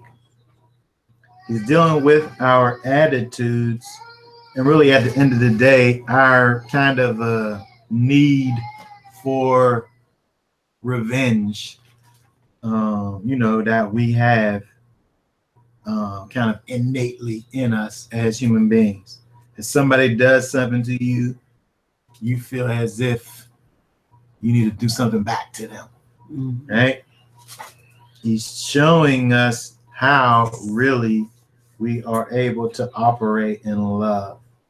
But we can't look at what he's saying here as if it negates any of these things, because what we see over in Exodus is dealing with our rights. is dealing with what is rightfully yours. If somebody takes from you what's rightfully yours is justice, right? And a recompense,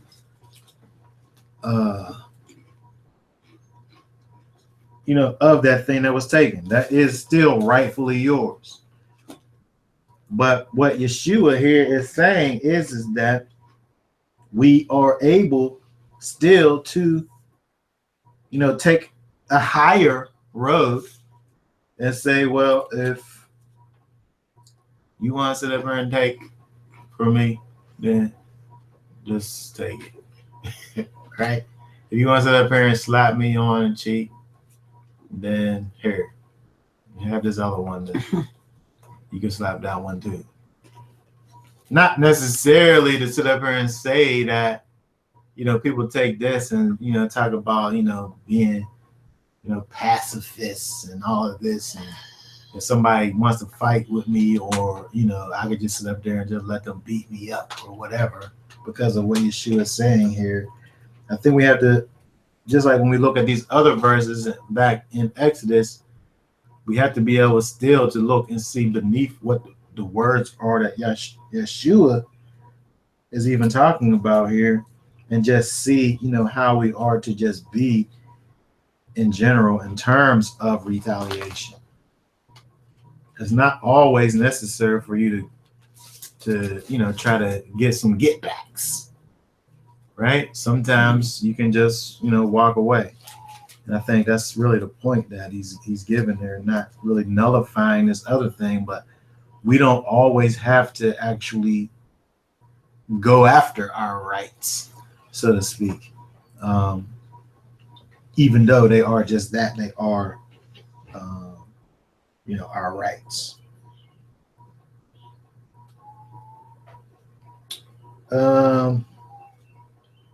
Okay, and so when we continue on going through here, you see about the ox.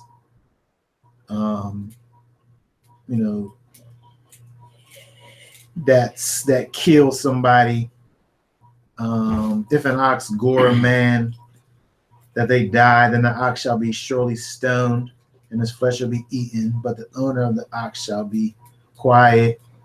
But if the ox were wont to push with his horn in the past, and it had been testified to his owner, and then he did not keep him in, now the ox dies and the owner dies. So, we see some of this kind of stuff, today when you got these people with these crazy dogs, they sit up here and make these dogs into fighters, you know what I mean? And then they get loose and end up mauling some kid. And then the dog gets what they call euthanized. Right. Well, here, if that happened, the owner got euthanized too. Wow. Right, because he's just as responsible as the dog. He knew that he made this killer dog, but he sat up here and didn't secure a place for that dog to be able to be, safe inside of. Now we sit up here and we take it out on the animal, and maybe the guy pays a fine or something. But what about this child that got mauled? That's gonna be like that forever, right? So it's to me, it's easy to see the justness and the rightness here in terms of it's one thing if the animal did a thing and the owner didn't know that the animal was like this, or just had like this episode where he snaps. That's one thing. But if there is a tendency for the animal to be a certain way, and then the owner doesn't take care of that, it's the owner's fault. It's the same kind of thing with this whole digging a pit thing. If I dig a hole in the street and then I don't cover it, and somebody comes and falls in, it's not their fault because they didn't see the hole. It's my fault because I didn't cover up the hole. So it's really just about taking responsibility for the things that you create. And that's basically what we see all the way till the end of the chapter. Looking into the next chapter, it deals with people's stuff. We obey these in exile. Right. I mean, you want to be able to do these things. That's funny that you saying that after all this other thing. We want to be able to obey all of these things the best that we can in exile. Yeah. A lot of these things, he's giving you these statutes, and it was still according to the judges, right? Really, the judges was looking at this and realizing what was the judgment. So it wasn't as if a son hit his father and then the father killed the son. The son would take the son to the judges. The father would take the son. The father, what did I say? The son would take the son. The father would take the son to the judges, and the judges would say, well, this is what you do in this situation. And then they would take care of it. It wasn't like as if there was just some kind of family justice. So that's another thing that we had to think about in terms of these judgments here. There was judges in place where they were making these rulings, not just individuals making the ruling. I think that's one of our problems that we have in exile is that we don't have judges. And I just heard somebody talking about this, but I don't know how. If we don't have unity, then we can't have judges. I can't sit up and say, well, I'm a judge in Israel, but then you sitting up here doing a thing, and then I sit up here and say, well, this need to happen to you. You don't gotta listen to me. You know what I mean? Because we don't have no unity. If we had unity, then that'd be another thing, where you could operate and have judges and so on and so forth. That's how like the Pope can excommunicate people. Right, because they have a actual unified kind of organization where we're just scattered all over the place, and there's no kind of continuity between anybody. But things like what it deals with in verse 22, chapter 22, when it deals with people's stuff, there's no well, this is interesting. Verse 1 through 4. If a man shall steal an ox or a sheep or kill it and sell it, he shall restore 5. Oh, that's not the interesting part. Oh, verse 2. Verse 2. Right. If you steal, you owe back 20%, right? If a thief be found, this is the interesting one, 2 through 4. If a thief be found breaking and be smitten that he die, there shall no blood be shed for him. If the sun be risen upon him, there shall be blood shed for him. For he should make full restitution. If he have nothing, then he shall be sold for his theft. So in other words, if you get caught at night, whatever happens, happens. Whatever happens. Like if he gets killed in the act. At night. That killed in the act. But at daytime, if the sun be risen upon him, there shall be, this says, there shall be bloodshed for him. So you can't just kill someone. If someone's robbing you during the day, you can't kill them. That's basically what it And like. Basically, he's going to just have to make restitution. Yeah. But if it's at night, then you can kill him. Yeah. That's what I say, don't it? That's what I said. What did the New American Standard say? That's what I said. It says, if the thief is caught while breaking in and is struck at night, so that he dies, yeah. There's no blood. But if the sun has risen on him, there will be blood guiltiness on his account. he shall surely make restitution. Now that means he's still alive. If he owes nothing, then he shall be sold. So what's the difference though? Because if you do it at night, then It makes it worse. it's worse. What? Well, I can see it's obviously worse because of what Of the penalty. I'm saying. What's making it worse? Because you can't, he's throwing it under the cover of darkness. In my commentary it says, the sun has risen on. There's a difference between struggling with an intruder at the moment when he is caught red-handed and hunting him up in order to kill him later on. The law made it distinguish between self-defense and murder as retaliation. So your commentary is kind of making it seem like, well, I know Johnny came in here and stole my TV. Right, I'm going down the street and getting it. right. So I guess that's more obvious because now I got premeditation. I can't go down there and kill him. Mm-hmm. You just gotta The blood's on my hands. Right. That's like even if in your house right now, if they come in and steal while they in there or break in, you can allowed to shoot them. But once they step outside the door, You can't. You can't. Because they're off your property. But even though you've seen them, I see that, but is that what it's saying? Like that makes perfect sense, and it's just like the other thing. Rule says if the sun has risen on. it's just almost the same. If the thief is caught while breaking in. Right. So is he breaking in the daytime, or do I just know that he broke in? I think it could be either way, but I mean, at night, I'm asleep. You done woke me up out of my sleep. I don't know what's going on. There's some stranger in you there. get a gun. I'm just going to do something. But in the daytime, I should be awake and more aware. What's going on?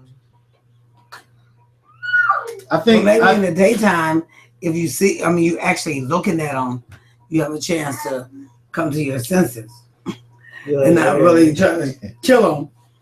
But say, you know what? You gotta get out of my house right now.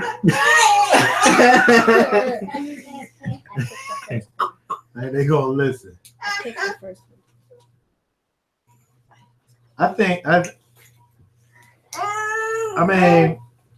If we say that this is talking about me going after Johnny after I know that he did it, that's obviously wrong.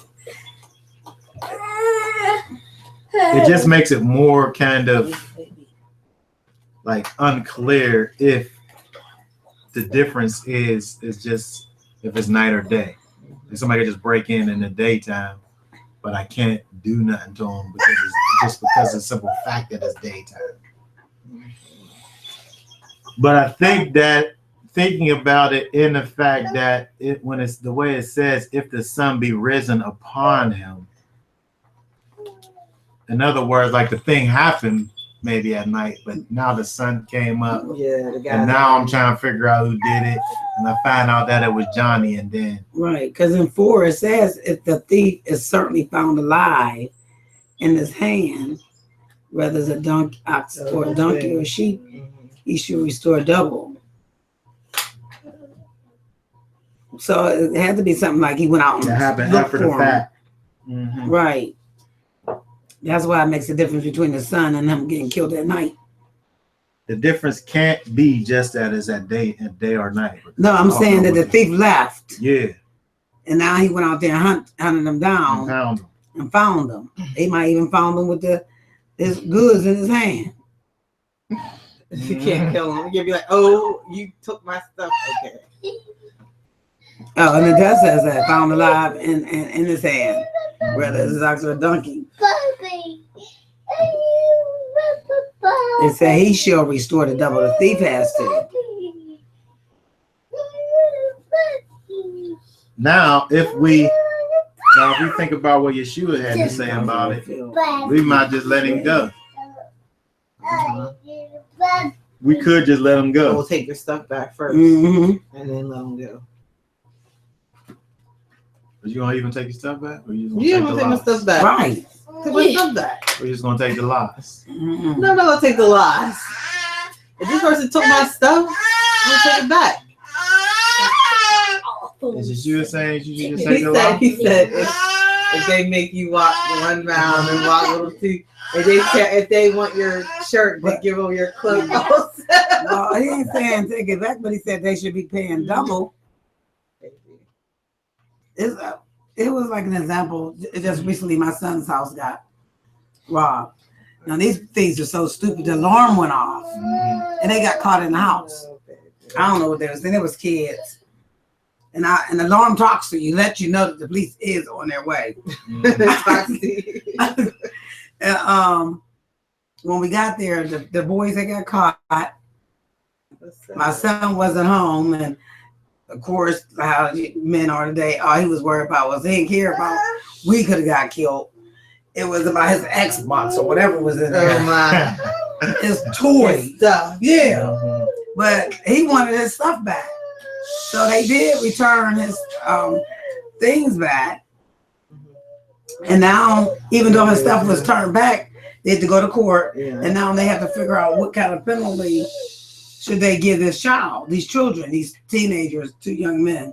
They never had no record or anything. But my son was saying throw them under the bus. Yeah. Where I was saying, You got your stuff back. you got, and he had to remember the time that he was spared. Because he done things He probably in his own time and how God allowed him to be spared. Yeah. Then I had to know to try to throw it up with the thief. I mean, with the money, the man with the money, you know, the talents. So I don't know. I mean, he wanted his stuff back, and now they're still really fighting about what these boys should get, which I think was restitution. Not restitution, community service. Yeah. You know, because then it falls on them if they don't do what is supposed to be done. And not to let them get away with murder. Not to say that they never stole before. It's just that they get caught. Yeah. You know? And so I don't know really what to do. They ask me, I'm just saying, I think they should have community service. You got your stuff back. Speak to them, you know, about the consequences of what could have happened. They could have got murdered inside the house. You know, because people do get their guns out and kill people. Exactly. And they come in their house. And they wasn't taking much. They went through his clothes. They wanted his clothes and his stuff that he wanted. You know, so it was just crazy. So, and I guess I think that when we look at that, this was at night. when It was we, a night. It was under the cover of darkness. when we look at what we're looking at in Exodus, this is what our rights are. This is what your rights are. Is giving you what To your kill. rights and privileges are. But then what Yeshua is saying, that he's not taking away what your rights are, but what he is doing is saying that it's not always necessary to force the issue, I think is what Yeshua is doing. Not as if he's removing what your rights are, as we're like the thing that you're talking about. Your son is perfectly within his rights and entitled to say to the judge, throw the book at these kids. And he's not wrong for doing it. But another way to go about it would be, you know, in a loving way towards them. Not to say that they get off scot-free, but if he was to suggest maybe a lighter to them, you know, to the judge or whatever, I think when we look at what Yeshua is saying, as a, you know, to me, he can't be, first of all, he can't be, you know, doing away with the thing that's a command, but what he's getting people to do is to actually operate in the character that the law is trying to put to the, you know, put to the forefront by you doing it. He's trying to show, you know, not necessarily that it's wrong to want to be repaid, but it can, in a situation it can be helpful, I would say, to deal with a person in love, as opposed to just kind of revenge. Mm-hmm. As aware, if your son say, "Well, I just want to be paid for what was happening," and he had like a bad attitude about it, that's one thing. But for him really just to want them to be able to grow from the situation, as opposed to him just wanting, I just want justice. Right, and then his girlfriend did handle it just like that, because she told him to pay for the windows. The 2 windows got broke because they threw the bricks so hard they hit another window. And then she gave them both a hug and talked to them about the consequences of what could have happened to them, during this situation. And I told her she had to explain to him too about, even though they didn't rape her or rape anybody per se, but you took away somebody's security. So you have to understand what you did. That wasn't just you just was in there stealing, but you took away a lot of things from the security. It's like being raped, because now I'm fearing every time I hear a sound. Yeah. And there's a lot of things that come from this thing that you did. Mm-hmm. So, and then lead them to the Lord. That's what I told her. Yeah. So that's what you really did. Right. I think definitely people need to be able to kind of not just let people just get away with just doing whatever they want to do. Mm-hmm. There has to be consequences and repercussions behind things. But I think at the end of the day, it's about your attitude towards the situation. Like for them to go into the situation and actually care about what's going on with these people after the fact, I think is the point. That way you not just do whatever you want to do. Right.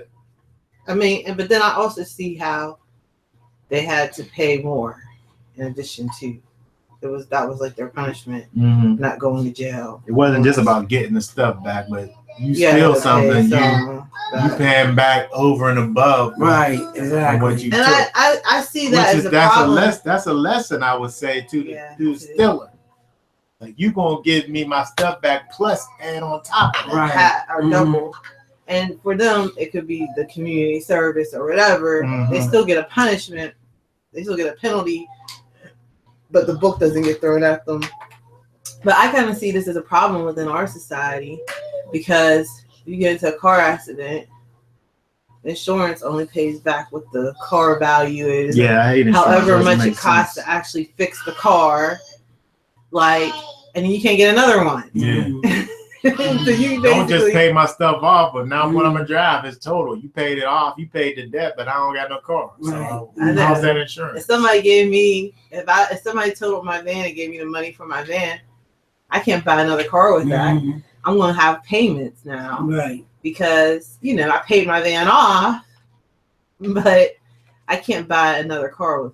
My van is raggedy. Well, I guess when you're dealing with that, I guess that's not straightness. That's not straightness. That's just. But we in a society that ain't dealing with straightness. So even when you think about like the justice system as a whole, if somebody does something here, what we're looking at, there's something in place that's going to get you. It's showing you that there is kind of like when you get into the justice system now, it don't fix you. It probably makes you worse.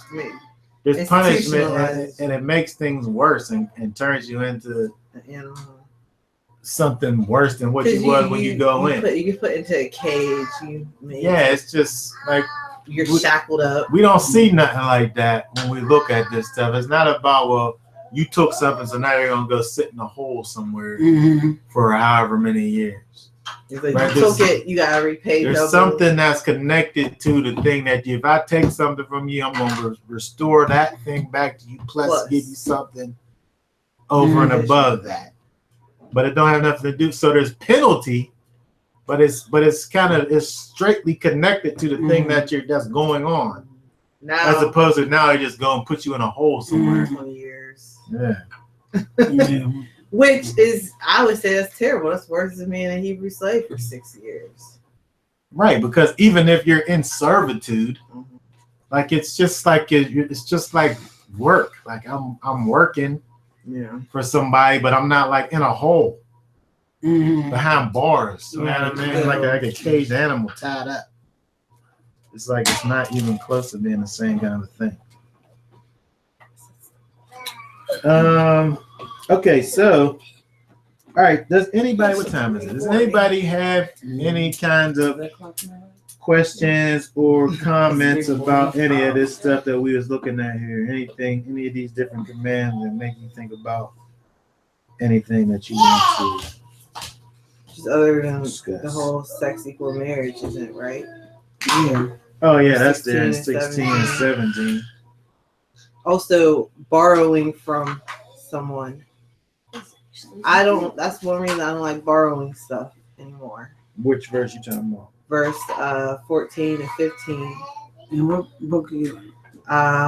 Exodus 22, Oh, 14.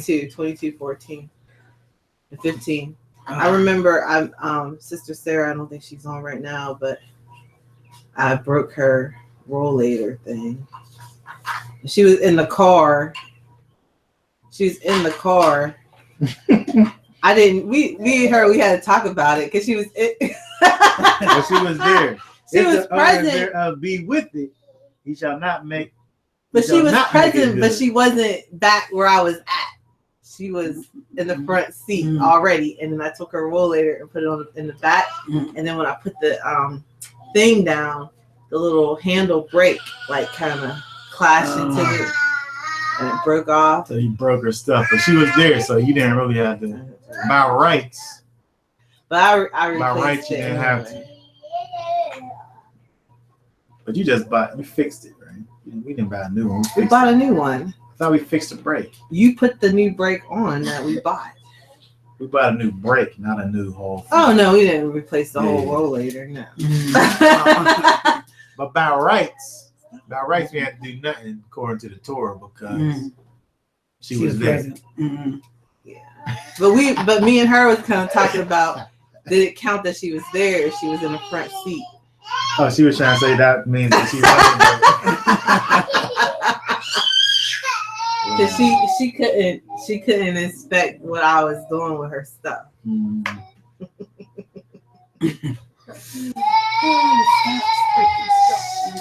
I That's guess. why I be careful with people's stuff after Yeah.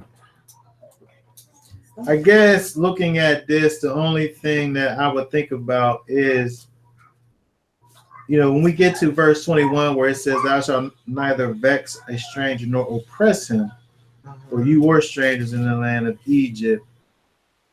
I think that when we think about this idea of oppression,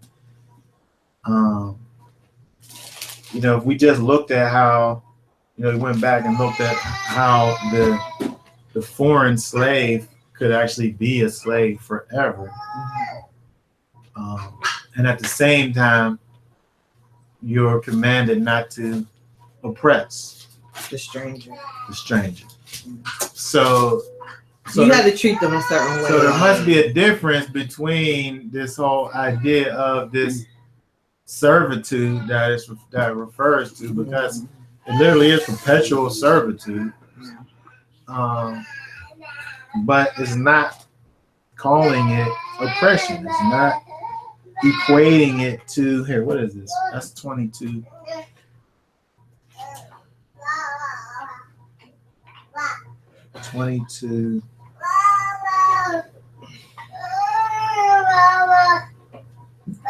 Sit up, baby. Sit up. Just sit down. 22,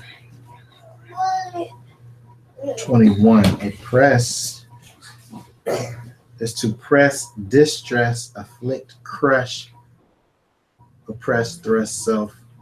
So that would definitely be kind of the quality of the relationship in terms of afflicting or distressing, but not necessarily, because otherwise you got.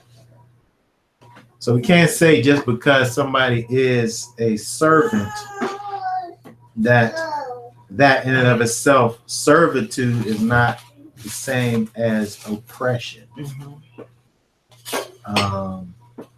Because so I guess there is just putting that restriction on how the servitude, is, because again, There's rights. It's giving There's you rights it's in it. giving you and showing you that there is such a thing as perpetual servitude, but it's not oppression.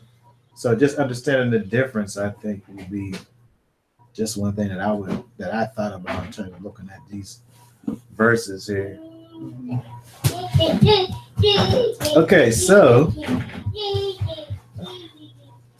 that being said, nobody doesn't have any thoughts about any of that. Oh, let's just look at Matthew real quick.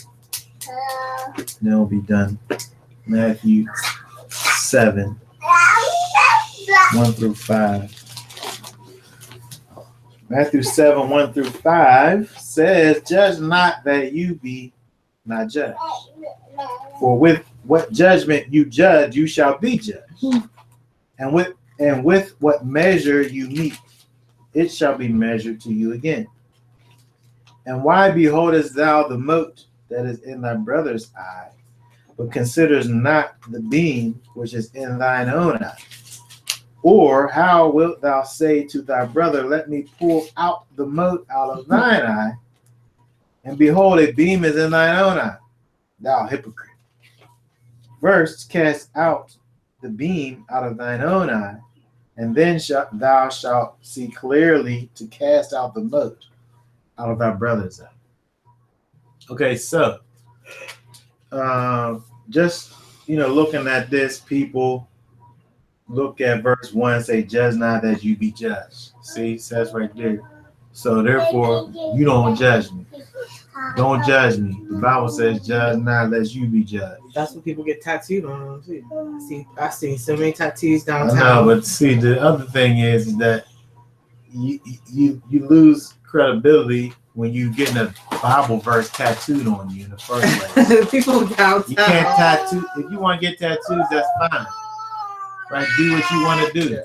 But you can't get a Bible verse tattooed on you, because the Bible talks about against you tattooing yourself. If somebody want to get tattooed, do it. If you want to sit up here and be gay by all means. But don't sit up here and justify it with the Bible, because the Bible don't do that. Well, I'm just saying that's what I've seen a lot downtown. I know people do that, but it's just. But I'm just saying all that just to say, if we read this whole thing in context, the issue is not about judging per se. When we look at haMishpatim, that's judgments. Mm-hmm. That's how we are to rightly judge situations. Yep. If somebody steals from you, you expect to get double back. Right. And so on and so forth. Whatever judgments go along with whatever thing. So in Israel, if I see a thing, I can tell you about it. You just say, "Look, this is what happened based off of the Torah." But people want to sit there and say, "Well, you ain't no judge. Don't judge They me. take it out of the context. You can't judge me." Well, what it actually says is that if I got a beam in my eye, then I can't judge you. But if I get the beam out of my eye first, it says, first cast out the beam out of thine own eye. But once that beam is out, then I can judge you. Then I'm able to see clearly the little speck that's in your eye. It's being about being a hypocrite. And by the way, a speck in somebody's eye This is terrible. it really is a terrible thing. Like, that mess your whole situation up just by some little thing that you can't even see that's in your eye. Right. Oh yes. I was dealing with that this morning. What is in there? But I think that we just have to be able to remember people who want to sit up here and have the right to do whatever they want to do is going to be the ones to say, "Well, don't judge me. You can't judge me." The only reason they say that is because they don't want to be held accountable for what they're doing. Mm-hmm. If they want to be held accountable, then there might be some conviction that goes along with whatever is being said. Right. But So at the end of the day, all we're saying here is that this verse is not some type of prohibition of judging. It is giving you the boundaries upon which you make your judgment. Not in a hypocritical way. If I'm sitting up here, if I'm on the bus on Shabbat coming from work on Shabbat, I better not dare talk to somebody on that same bus with me about keeping the Sabbath. And I'm on my way home from work. Yeah. Right? Because I got a beam in my eyes and up here talking to you, who might not even know about the Sabbath, right? Yeah. People do that too. If And it's like, why are you sitting here trying to judge somebody else by your something that situation just as bad. you don't want to do it either. Mm-hmm. If I'm sitting up here doing something, I can't talk to you about that thing.